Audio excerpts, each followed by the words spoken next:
2.3 million vehicles have been recalled by Toyota. How much longer will owners of these models have to wait for relief? Seeing a drastic increase in your utility bill? We'll tell you why and what you can expect in the upcoming months. History was made at this year's Grammy Awards. Find out how the event recognized more than just the artists who made it happen. All this and more coming up on Carolina News. Live from the capital city, Carolina News brings you your news first. With breaking news and in-depth reporting, up-to-the-minute weather, and all of your sports news and highlights. You'll see it all here, now, on Carolina News. Good afternoon, and thanks for joining us on Carolina News. I'm Brooks Day. And I'm Erika Hayes. If you're a Toyota driver, then a message from the president of the company may ease your mind. His message is, hold on because help is on the way, as Toyota begins the process of fixing recalled vehicles. Lee Scurry has more on the story.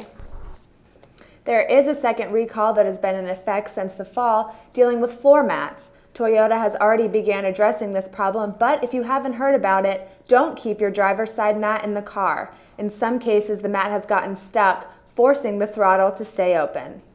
South Carolina residents felt colder temperatures than usual this January, and now they're feeling it in their pockets. Lacey Lee has the story. Now out to Brandon to take a first look at our forecast. Brandon, how's it look out there? Good afternoon. Hopefully you... A happy ending for a dog who was pulled from a rain-swollen river in Los Angeles last week. He is going home to his owner. Carolyn Costello has the story.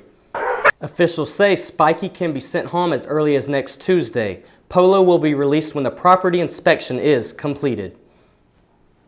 And there's one more way to hit the jackpot in South Carolina. Mega Millions lottery sales began yesterday. Sarah Chicksaw tells us about the new game.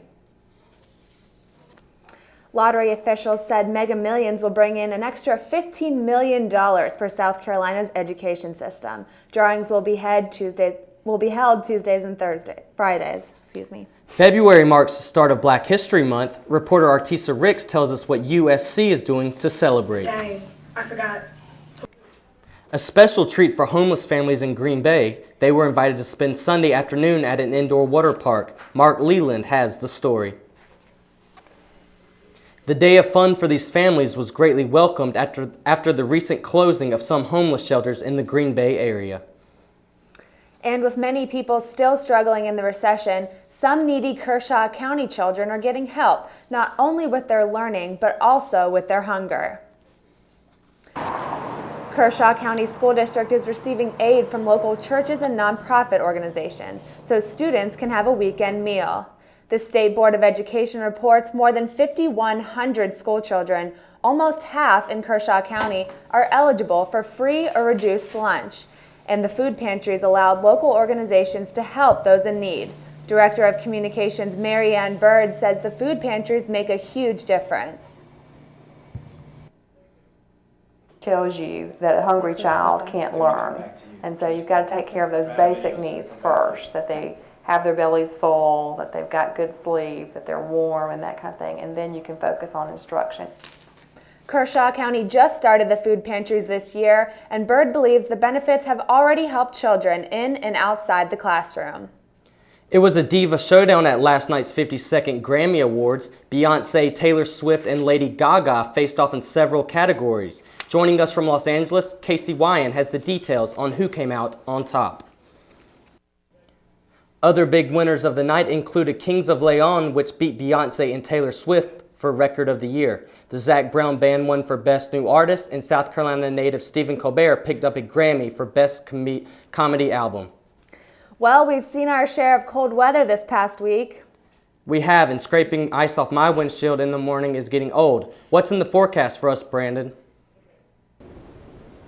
Well, it was an intense weekend for Carolina basketball on the home court. And even though only 2 teams will be represented in the Super Bowl next Sunday night, stars from around the league came out last night to participate in the NFL Pro Bowl. Matt Fitzpatrick has more after the break. So, Erika, did you see that Pro Bowl game last night? I did, Brooks. I watched it all the way to the end, and it was a pretty exciting game, huh? Indeed it was, Erika. The NFL... So, Matt, that was a pretty good match. My eyes were definitely glued to the TV the whole game match. Yeah, Federer just keeps rewriting history. Well, would you take the plunge into freezing waters? Well, 700 people in Kansas did. We have the chilling details when we return. That's all the time we have today. Thanks so much for being with us. See you tomorrow. Have a great evening.